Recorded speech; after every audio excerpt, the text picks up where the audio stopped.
Hey, everybody. Sam Amico here, HoopsWire.com. 3:30 to go, Cavaliers NBA show. Here we are, July 19th, I believe. Still talking about the NBA. And you know what? There's NBA stuff going on. It's the NBA Summer League. And if you're a Cavs fan, which I'm assuming most of you who are watching this are, the Summer League has been very forgettable for your Cleveland Cavaliers. Just not a whole lot that I've seen that I've really liked. I know that most fans who have tuned in have been the same way. For the most part, Summer League, you're trying to find or see if there's hope, if there's somebody who could contribute right away, make an immediate impact, add to a roster that really hasn't been any turnover yet, right? Cavs are going to have the same starting five as of right now. They'll have the same starting five as they did last season. Karis LeVert be coming off the bench. Probably Dean Wade be back coming off the bench. Much to many of your chagrin, George Niang coming back, coming off the bench. I'm sure Sam Merrill, Craig Porter Jr. It's not super exciting. Now, obviously, I think there are things to be excited about, but, it's not been a splashy offseason for the Cavs. I just posted a story on HoopsWire in which NBA insider Bobby Marks from ESPN says, the Cavs' biggest move was hiring Kenny Atkinson and seeing where that goes. And he actually seemed to like the idea that they're bringing back their starting five, especially in this market. There isn't a lot of people available to go out and get. The Cavs have talked some trades, but other teams want draft picks for starting caliber players. The Cavs don't have draft picks. They gave them all up in the Donovan Mitchell trade. So they don't have any splashy picks, where somebody's going to say, yeah, give us your first rounder from 2030. It just doesn't excite people. So, they're going to have to get creative. And one way to do that is Isaac Okoro, right? He's a restricted free agent. Now, for those of you who don't know what that means, let me start here. Isaac Okoro is coming off a banner season for him. He had a career year this past year. I've always been down in the dumps just not impressed with Isaac Okoro for number 5 pick. This last year, I thought he was never going to live up to being the number 5 overall pick, but I thought that he made valuable contributions this last season. So you don't want to give him up for nothing, right? And the Cavs don't intend to do that. The only way that could happen is if another team comes in and signs Isaac Okoro and the Cavs don't match that offer. They have the right to match the offer. But if they don't, then they're going to lose him for nothing. That's the least likely scenario. I think a more likely scenario is the Cavs outright sign Okoro, give him a deal that meets both sides' satisfaction for 2 or 3 years, and he's back. I think that's the most likely scenario. I think a very close 1A is another team signs Okoro and the Cavs work out a sign-in trade. I've said this before on the show. I'll repeat it again. The Cavs wanted, or the Pistons, with former Cavs coach J.B. Bickerstaff, would really love to add Isaac Okoro. And they're going to explore ways to do that. They were going to try to probably sign him outright and hope the Cavs don't match, knowing that the Cavs probably would match, and then you could work out a sign and trade. I can tell you this. Cavs aren't going to get a whole lot back for Isaac Okoro. They're just not at this time. So that probably sums up the offseason. I've had some people say, what's going on with the Evan Mobley contract extension? Look, here's 2 things, and I could be very wrong, but I strongly suspect the Isaac Okoro situation won't be resolved until closer to training camp, which is really the first week of October. I think the last day of September is media day, usually, and then the first week of October is training camp. I suspect the Isaac Okoro situation is going to go all the way up until they get it figured out. I suspect Evan Mobley's contract extension probably will come sometime in September. Evan Mobley's going to get a contract extension. It's all a matter of, is there a player option in there? I think that's the only thing that's keeping them from coming to an agreement. That could happen tomorrow. It may not happen until closer to training camp either, but it's going to happen. It's not a big deal. It's a formality. It's just a matter of that, getting worked out. So to me, I know this is a big disappointment to some fans when they see the New York Knicks adding Mikal Bridges, the Philadelphia 76ers adding Paul George. Who else did they add? Caleb Martin, who was a nice player for the Miami Heat, and as well as Eric Gordon, the backup point guard, shooting guard with the Clippers, and Andre Drummond, old friend Andre Drummond, also signed to Philly. So there are a lot of pieces there, or a lot of teams that right now seem like on paper, they're light years ahead of the Cavs. I think that some fans think that. I don't think adding Paul George at this stage of his career or Caleb Martin, those are nice pieces, don't get me wrong, but I don't think those are pieces that necessarily put the Sixers guaranteed above the Boston Celtics, who won it all last year. So I think the Cavs are okay with familiarity in the offseason. They're going to add some pieces. They have to fill out the roster for training camp. Isaiah Mobley's not coming back. Tristan Thompson's not coming back. And if Isaiah Mobley does come back, it'll probably be with just the charge. Damian Jones isn't coming back. Marcus Morris. So, I mean, those are roster spots the Cavs are going to have to fill, and they're going to fill them with new guys. I don't know. I don't foresee Pete Nance, getting another two-way. I think that was, it's a possibility, but how much is he going to help? Probably not very much. I've watched him in summer league, and obviously I love the Nance family. But we're talking about the highest level of basketball here and who's going to contribute right away. And to me, it doesn't look like Pete is ready for that. It's not a shot at him. Some guys just aren't ready, So I haven't seen a whole lot from the summer league. I liked what I saw from first-round pick Jalen Tyson against the Los Angeles Lakers, Bronny James, first-round pick Dalton Knecht, who was picked a few spots ahead of, from the Lakers, who was picked a few spots ahead of Jalen Tyson.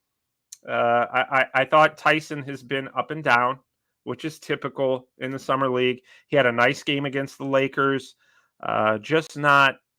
But the game before that against the Hawks, he didn't do anything. And keep in mind, a lot of these guys are going to be working at Giant Eagle. Not a lot, but enough of them that it's really hard to gauge what they're going to do. But I would say Tyson has kind of been there are signs of hope there. There are signs of some good things. But is he, number 20 overall pick? Is he going to be ready to contribute right away? It doesn't look that way to me. Now, we're going to learn a lot more in training camp. Now, when I say that some of these guys are going to be working at Giant Eagle or McDonald's or whatever, that also works favorably for guys like Jalen Tyson or Amani Bates, because when they get to training camp, they're going to be playing next to real NBA players, and that's only going to make them better. You look better when you're playing, I know when I play basketball when I don't play basketball with my kids, I'm an absolute stud, right? Because I don't have them dragging me down. So, not to take a shot at my kids, they're getting better. But my point is, when, in fact, the oldest boy just beat me one-on-one, best of 7, 3 games, 4 games to 1. So I that's really a bad example. But anyway, my whole point is you play better and you look better when you're playing against professionals who are bona fide professionals, NBA starters, NBA players. So I think for guys like Jalen Tyson, that will only benefit him once he gets into training camp in a real NBA situation. I look at this Cavs roster, defending Summer League champs. Not good. Not good this year. They're done after Saturday. I think Saturday they play the Pacers. Maybe there's another game in there. I've seen all I need to see. They're not good. There's Bates. There's Tyson. Craig Porter Jr. has looked good. Those guys have all been solid. Solid to me isn't, if you're playing Summer League basketball, that doesn't cut it for me. I want to see greatness. But you know what? Again, it's difficult. It's difficult because you're playing with a lot of guys who aren't going to be in the NBA. 90% of the people in the Summer League aren't going to be in the NBA. The others are going to be in the G League, overseas, or trying again next year. So it's hard to gauge. It's hard to gauge. Even if Jalen Tyson was amazing, you still have to be like, well, who's he playing against? So I didn't think it was a big deal that the Cavs won the Summer League championship last year. Thought it was nice, but I didn't think it was a big deal. They celebrated with Summer League rings and all that. Good for them. I mean, you put together a team, you win a championship, you should celebrate. There's nothing wrong with that.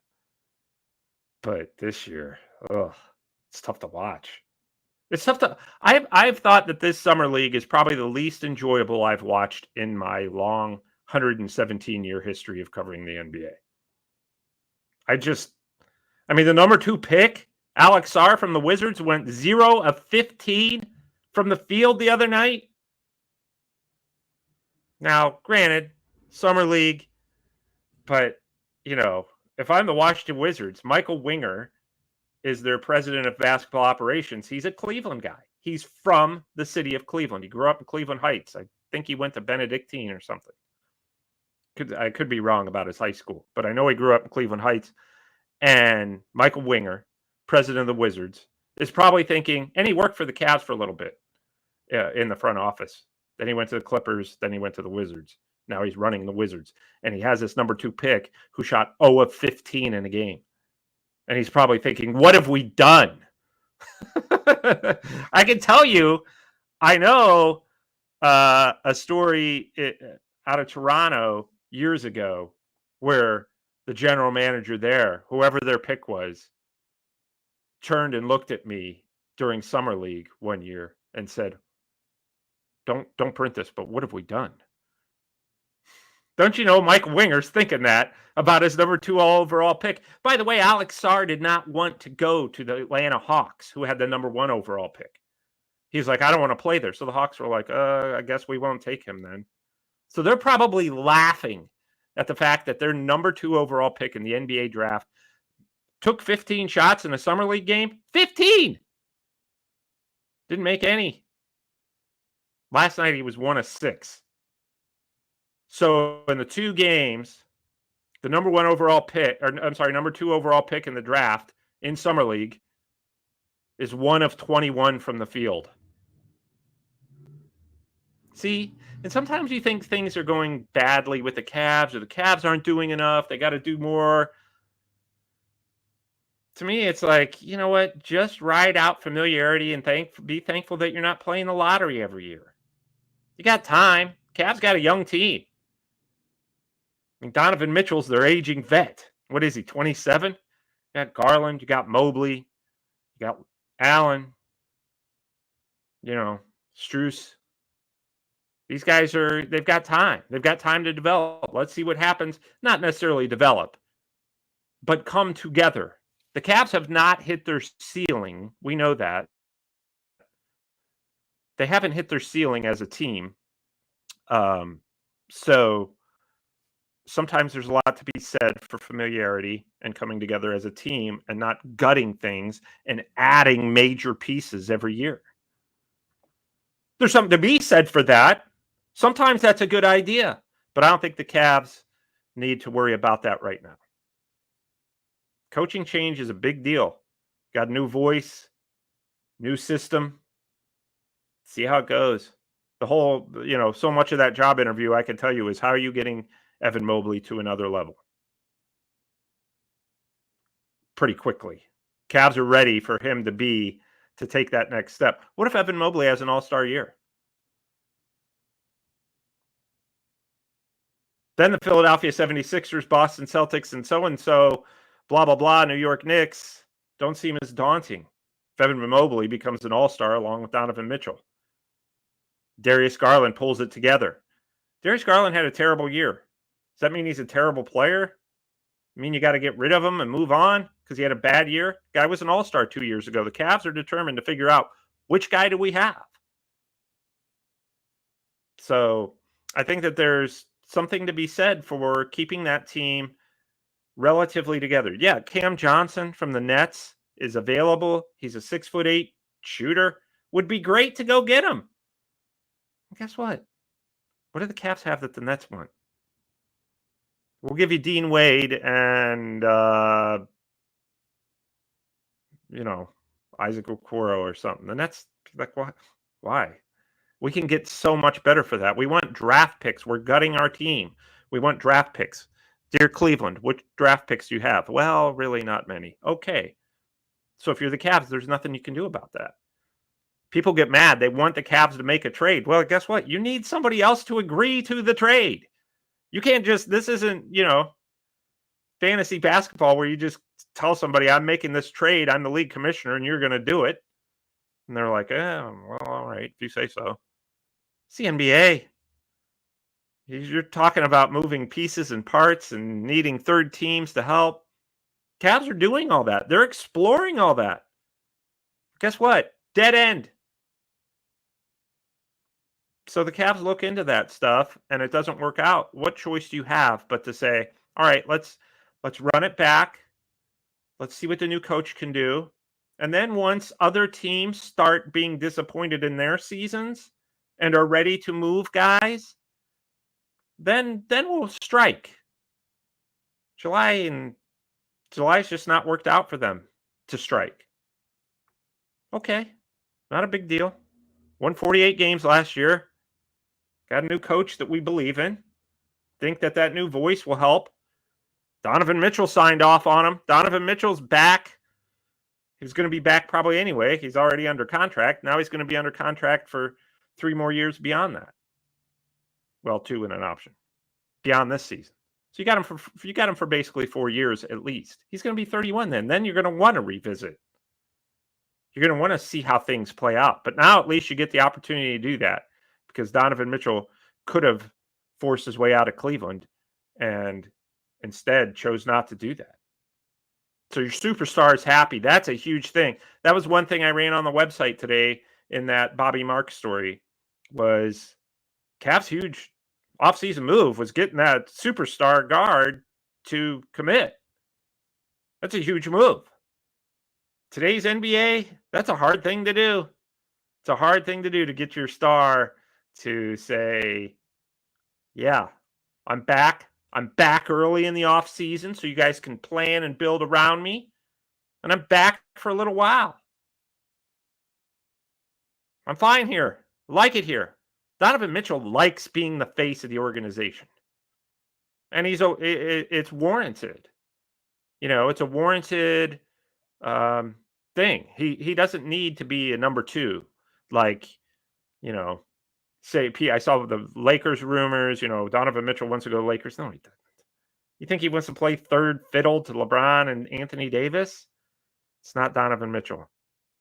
He's a humble guy, great leader, never any drama. If there's one thing that Donovan Mitchell can do besides star on the court, it's to keep drama out of the locker room. Because he's just that he's a classy superstar. And I think that that's really, the Cavs are very fortunate that they have a guy like that to build around. So build around him. Let him take over. He can take over. You know what I mean? Things aren't working out in games. He can take over. Until then, you figure out and see how you can maximize a roster that's pretty good. A roster that won 17 of 18 games last year under J.B. Bickerstaff and with Darius Garland and Evan Mobley out. Hey, coach, says Kobe Altman. Can you figure out how to get us to win 17 of 18 when it means the most and we have Darius Garland and Evan Mobley? Because that's the job. That's the job right there. That's what JB Bickerstaff couldn't do. Now, in his defense, there were some injuries, and those things are going to happen. That's part of the sell. Kenny Atkinson, Jared Allen's out of the playoffs, broken ribs. Playing the Orlando Magic, fine team, but young. We've been there before. So without Jared Allen, what are you doing?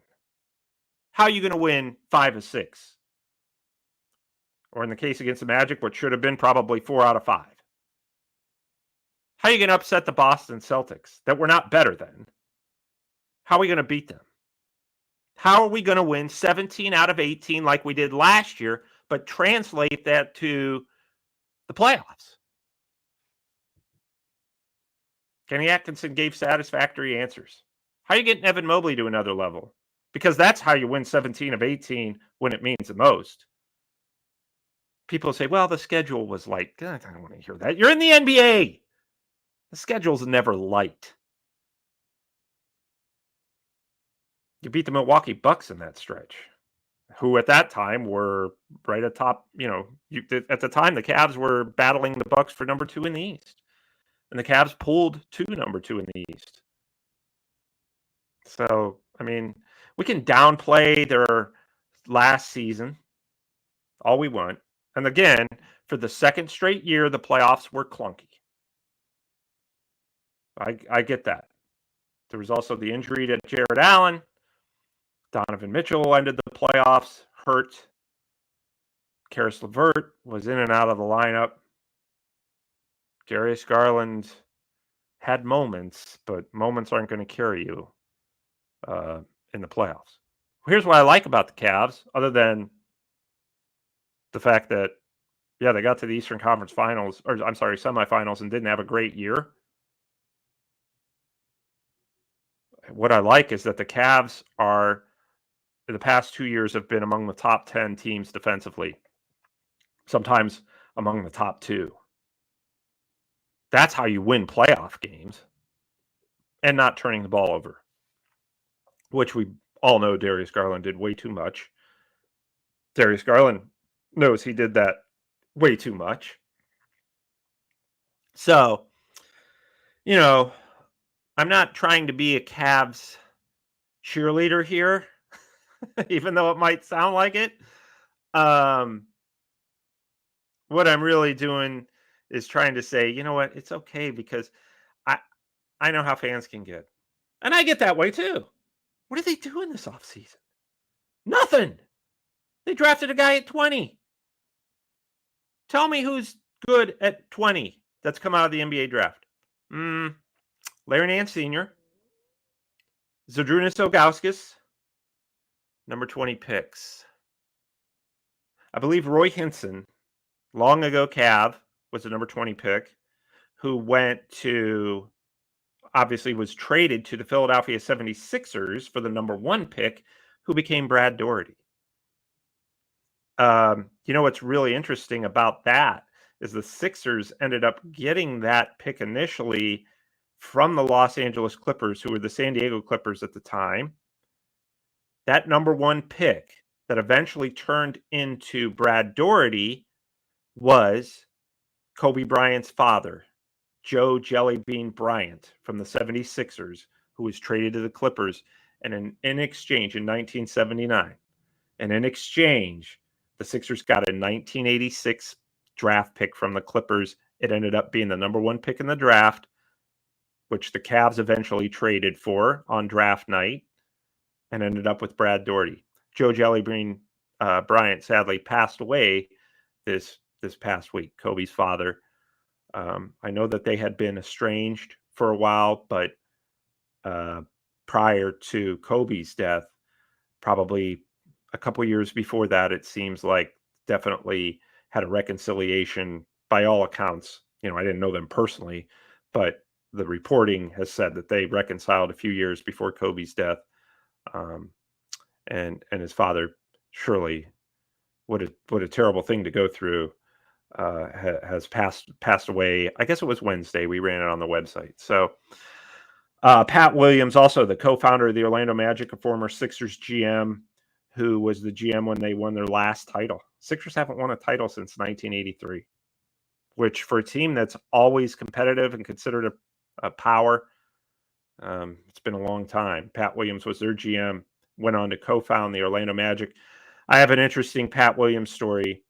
What I know about Pat Williams is he and his wife Ruth adopted 14 children from foreign countries. They had 5 of their own. So at one time, I talked to Pat Williams. I think he said he had 11 teenagers living in his home. Imagine that. I can hardly deal with 2, but and they can hardly deal with me. Imagine having 11 teenagers who are all your children in your home. This is Pat Williams, the co-founder of the Orlando Magic. And he ran 58 marathons along with raising 19 children. He ran 58 marathons, it was 12 Boston marathons. Not to mention running NBA team. Oh, and he authored more than 100 books. A lot of them were self-help. A lot of them were basketball. He asked me one year, would have been 2010, if I would contribute a chapter to his book. Now, keep in mind, the whole book was major people contributing chapters. I mean, we're talking NBA legends. We're writing chapters in there. And then he asked me if I would write one. And being the idiot that I am, I turned him down. I was under time constraints then. Had some things in my personal life that I needed worked out, and I turned him down. Phil Jackson's in the book. I think Michael Jordan may have written a chapter. Not sure. There are a lot of big name legends. Bill Russell. I think Oscar Robertson, who did not is a very private person. Sam Amico could have been in that book, but turned it away. And you know what? Pat Williams called me once or twice a month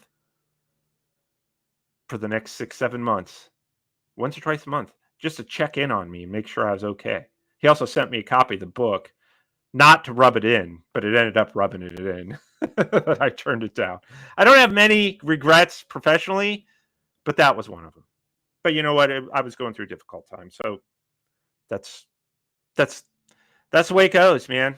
Sometimes you win some, sometimes you lose some. I lost that one. But Pat Williams also passed away this last week at the age of 84.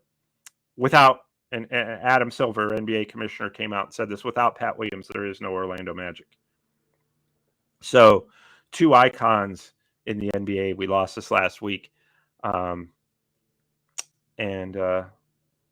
know, as I get older, I see some of the guys I grew up watching and covering, either getting really, really old or passing away. And that's just, that's life cycle. So terrible, sad news always, especially Pat Williams for me really hit home. But anyway, so Cavaliers, where are they going? I think they're going to stay mostly the same. And I think that's okay. I think that's not a bad thing. I think that, like I said, the Summer League team, to me, has offered nothing that shows me, yeah, we got, they got a guy out of this that's going to come in and contribute much. Maybe they can get a diamond in the rough there. I have high hopes for Imani Bates. I had it when they drafted him, but I'm just not seeing it right now. It's my scouting report. Not seeing it. He does things in flashes, but to me, he's just way too willing to just pull up from 30 feet, 25 feet, and not make it. And he doesn't really do much else. So that's kind of my issue with Imani. I think he's worth a longer look for sure. He's got that, anybody who's 6'9" with athleticism.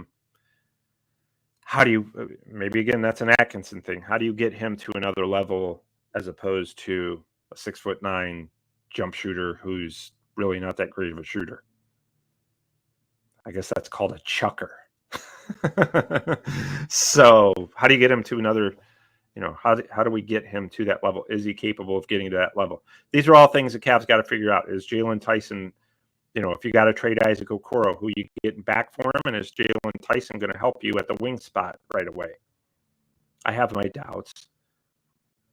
I think that the Cavs probably look at it like, we've got to run it back with our vets and our starting five and go out and get some more vets. I have a whole list, brand new today, updated NBA free agents by position. Not a whole lot out there.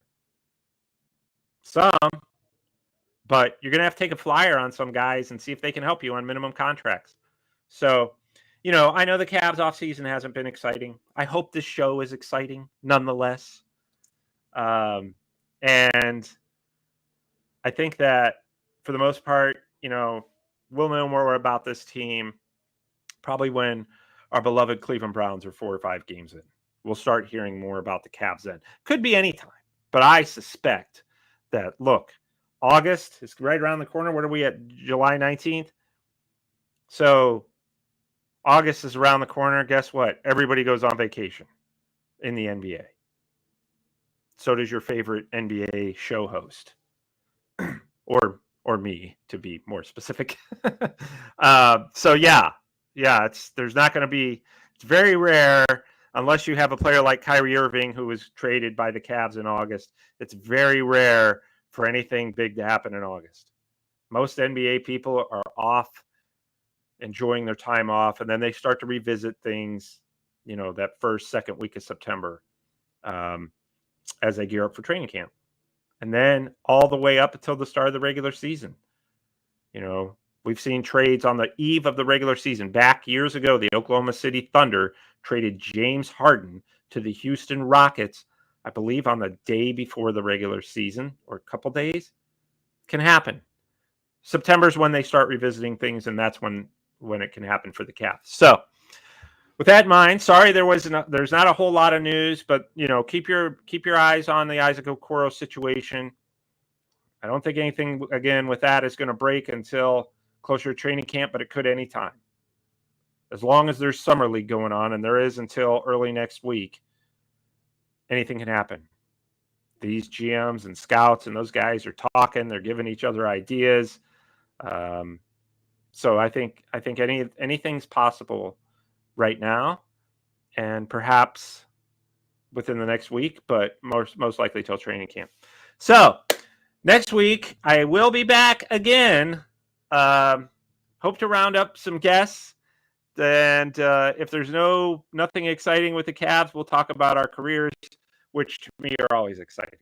So I've got some people lined up to talk. We'll see which one of them actually comes through. If not, then it'll just be me and you again, and that's not so bad. So anyway, thanks so much for joining, and we will talk to you next week. Take care.